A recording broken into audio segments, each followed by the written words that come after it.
Hello and welcome. नमस्कार।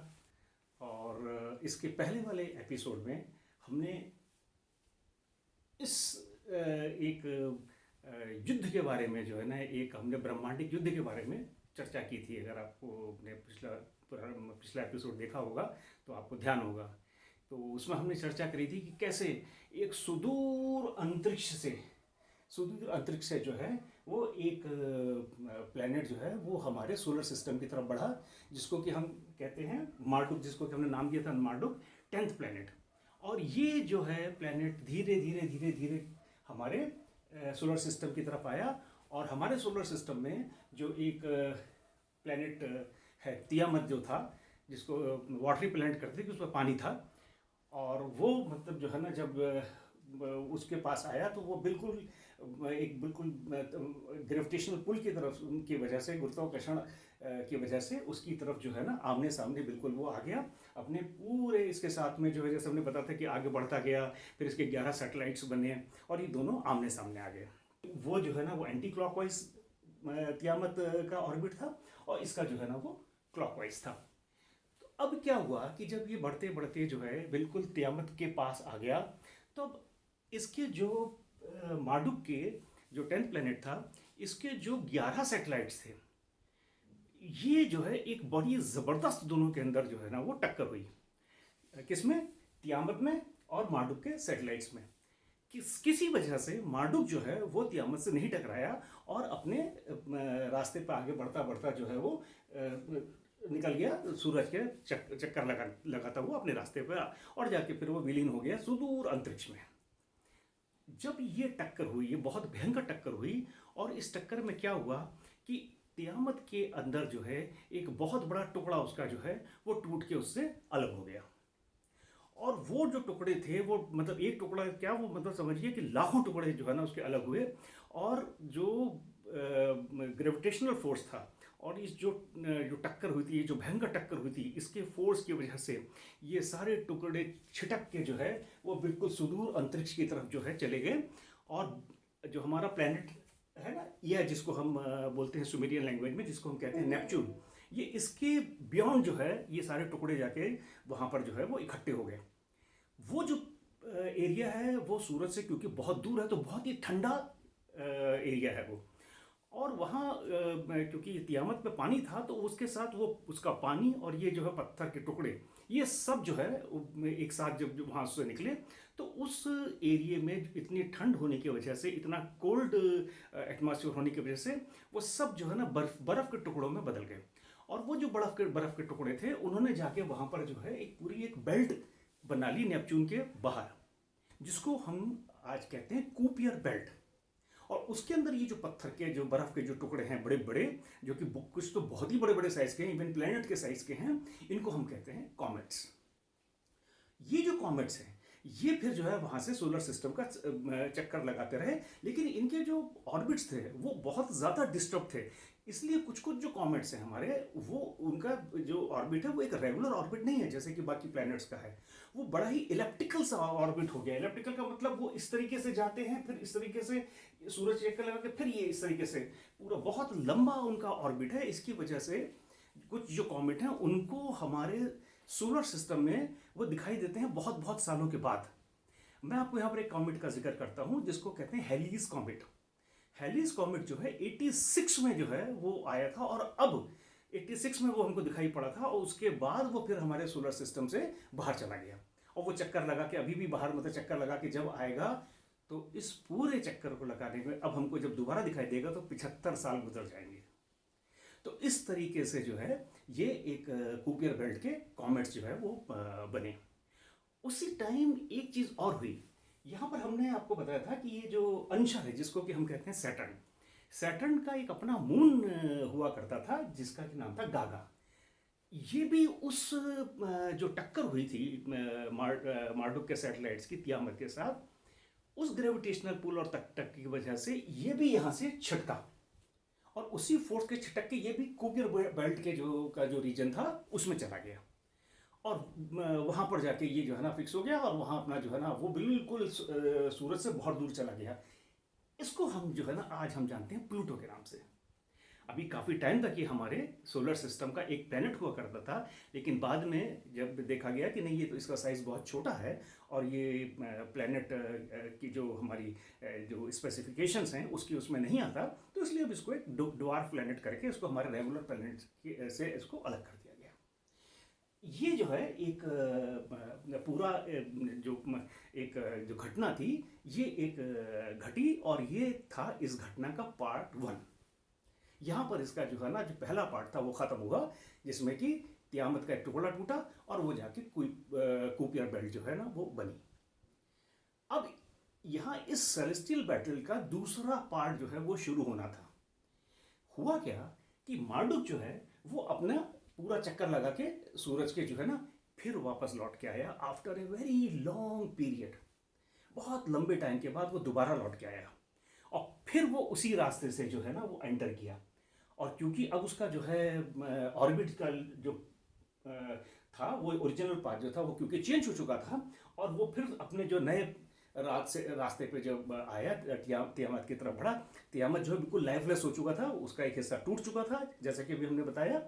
और ये जब इसके पास से फिर गुजरा तियामत के, तो फिर एक बड़ी ज़बरदस्त और फाइनल टक्कर जो है ना यहाँ पर हुई। अब की बार क्या हुआ कि इसका जो एक बचा हुआ सैटेलाइट था मार्डुक का, वो पूरे फोर्स के साथ जो है वो तियामत से टकराया और उसने उस तियामत का जो बचा हुआ हिस्सा था उसके 2 टुकड़े कर दिए। एक टुकड़ा जो था उसका तियामत का, वो उस फोर्स से जो छटक के अपना जो ओरिजिनल ऑर्बिट था, जो कि पहले मार्स और जुपिटर के बीच में से था, ये तियामत का ऑर्बिट था। तो मार्स और जुपिटर, ये हमारा जो है ना वो जुपिटर है और ये हमारा जो है वो मार्स है, लाहम। ये मार्स का जो हमारा ये आप देख रहे हैं लाहम, जो मार्स, इसका ये ऑर्बिट था और ये हमारा जुपिटर का ऑर्बिट था। इसके बीच में से जो है ना वो तियामत का ऑर्बिट था।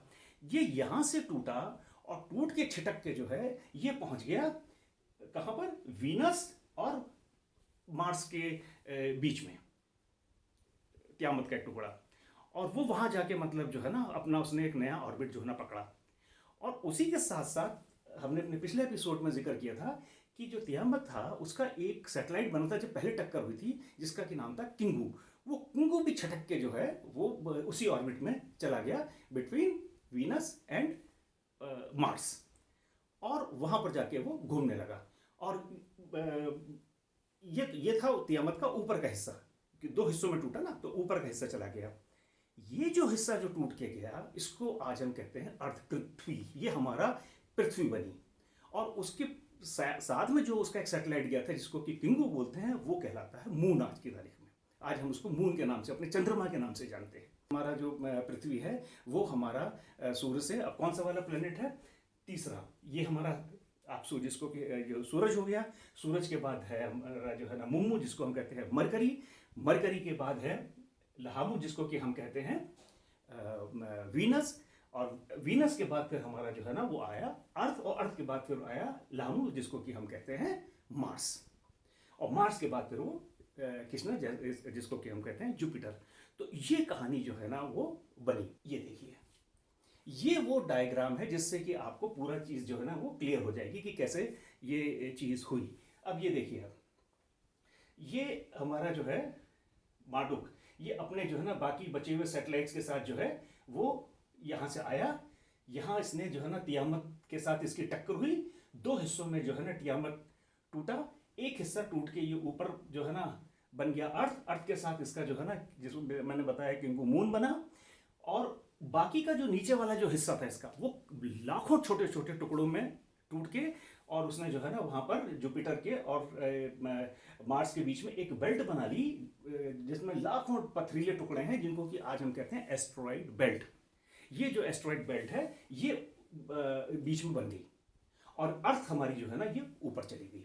तो इस तरीके से जो है ना ये पूरा एक जो सेकंड टक्कर हुई, उसके बाद से ये स्थिति बनी, और इस तरीके से हमारा जो सोलर सिस्टम था वो एक नई शेप में आया। अब यहाँ देखिए, ये जो प्लूटो था, ये गागा, ये सैटर्न का, मैंने कहा था ना सैटर्न का मून था, ये यहाँ से छटक के देखिए कि यहाँ पर आया नेपच्यून के बाहर, और इसी के बाहर यहाँ पर जो है ना ये कुइपर बेल्ट है। तो यहाँ जो है वो ये आ गया। तो अब जो है ये जो पूरा हमारा जो सोलर सिस्टम बना, उसमें अब जो पोजीशन है वो क्या हुई, सन, सन के बाद मरकरी, मरकरी के बाद वीनस, वीनस के बाद अर्थ, अर्थ के बाद मार्स, मार्स के बाद फिर ये कुइपर, ये sorry asteroid belt I, asteroid belt के बाद जुपिटर, सैटर्न, यूरेनस और नेपच्यून। तो इस तरीके से हमारा सोलर सिस्टम जो है ये फाइनल शेप में आया। और इसमें जो है ना हमारे 3 प्लैनेट जो है इसके ऊपर बने, और 3 मेजर प्लैनेट जो है, और अदर 4 प्लैनेट जो है वो हमारे एस्ट्रॉइड बेल्ट के ऊपर रह गए, और 4 प्लैनेट जो है वो एस्ट्रॉइड बेल्ट के नीचे आ गए। वो 4 प्लैनेट कौन से हैं, देखिए, मरकरी, वीनस, अर्थ, मार्स, ये 4 जो हैं ये तो एस्ट्रॉइड बेल्ट के ऊपर हैं, और बाकी उसके बाद जुपिटर, सैटर्न, यूरेनस और ये नेपच्यून, ये हमारे उसके बाद आए। तो इस तरीके से ये पूरा हमारा जो सोलर सिस्टम था ये एग्जिस्टेंस में आया।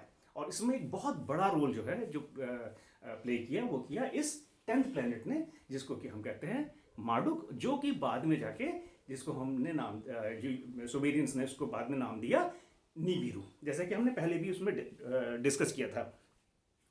ये सारी घटना जो है अब 4.5 अरब साल पहले घटी, 4.5 अरब साल पहले।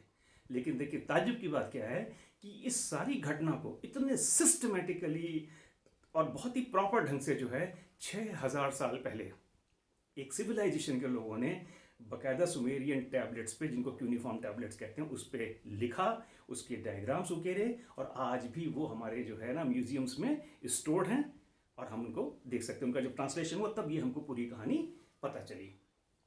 खाली इसके बारे में ही नहीं बताया कि ये 10th प्लैनेट था, उसने ये इतनी बड़ी घटना को अंजाम दिया। उन्होंने इसके ऑर्बिट की और जो उसकी ऑर्बिटल लेंथ थी उसकी भी पूरी गणना करी, और उन्होंने जो है ना इसकी गणना करके ये पता लगाया कि ये जो निबिरू है, ये जो मार्डुक है, इसका जो एक पूरा चक्कर जो ये सूरज के चारों तरफ लगा के और वापस लौट के आता है, इसमें 3600 अर्थ ईयर्स लगते हैं। पृथ्वी के हिसाब से 3600 साल, देखिए कितना लंबा ऑर्बिट है इसका। 3600 साल में ये पूरा एक चक्कर पूरा करता है अपना सूरज के चारों तरफ। तो इसको बहुत इतने टाइम में तो हमारी पूरी यहाँ पर सिविलाइजेशन चेंज हो जाए, इतना बड़ा टाइम पीरियड है ये, और उतना बड़ा ये निबिरू का ऑर्बिट का टाइम है। इसको जो है सुमेरियंस ने अपनी लैंग्वेज में इसको एक नाम दिया सार का, वन सार। वन सार का मतलब हुआ, वन सार is equal to 3600 earth years. ये जो है ना निबिरू का ऑर्बिट हुआ। आज भी ये सुमेरियंस मानते हैं, और आज तो हमारे जो मॉडर्न साइंटिस्ट हैं वो भी इस पर काफ़ी रिसर्च कर रहे हैं, वो भी मानते हैं कि कोई ना कोई एक ऐसा अदृश्य प्लैनेट है जो कि अभी हमारी पहुंच के बाहर है, लेकिन वो काफ़ी दूर जो है स्पेस में उसका प्रेजेंस है। और अब देखिए हमको उसका इंतजार करना पड़ेगा, क्योंकि अगर जैसे कि वो कहते हैं हर 3600 साल के बाद ये पृथ्वी के पास आता है। आगे आने वाले एपिसोड्स में जब हम इसके बारे में बात बताएंगे और ज़्यादा इसके बारे में जानेंगे, निबिरू के बारे में काफ़ी डिटेल में, तब हम जिक्र करेंगे कि हर 3600 साल के बाद जब ये पृथ्वी के पास आया है तो इसने किसी एक बहुत बड़ी घटना को अंजाम दिया है। तो ये जो है एक बहुत ही रहस्यमयी सी चीज़ है, और इसको थोड़ा सा जो है ना ध्यान में रखिएगा, क्योंकि आगे आने वाले एपिसोड में अब हम काफ़ी डिटेल में मार्डुक के ऊपर, जो निबिरू के ऊपर बात करेंगे, और इसके बारे में जानेंगे इसके कि ये किस तरीके से जो है ना ये इसने क्या क्या चेंजेस किए, और क्या इस प्लैनेट का रहस्य है। इस प्लैनेट के अंदर बहुत बड़ा गूढ़ रहस्य है, ये मैं आपको एक इंडिकेशन दे रहा हूँ। तो इसको ज़रा ध्यान में रखिएगा, और अब चलिए इंतजार करिए नेक्स्ट एपिसोड का, जिसमें हम इस रहस्यमयी प्लैनेट के बारे में और डिटेल में बात करेंगे। तब तक अपना ध्यान रखिए, नमस्कार। और जाने से पहले फिर आपसे रिक्वेस्ट कर रहा हूँ कि हमारे अगर चैनल आपको अच्छी लगती है क्यूरियस एनसेक्स, और आप देखते हैं तो इसको आप लाइक, शेयर और सब्सक्राइब ज़रूर करिएगा। Okay, thank you so much for your time.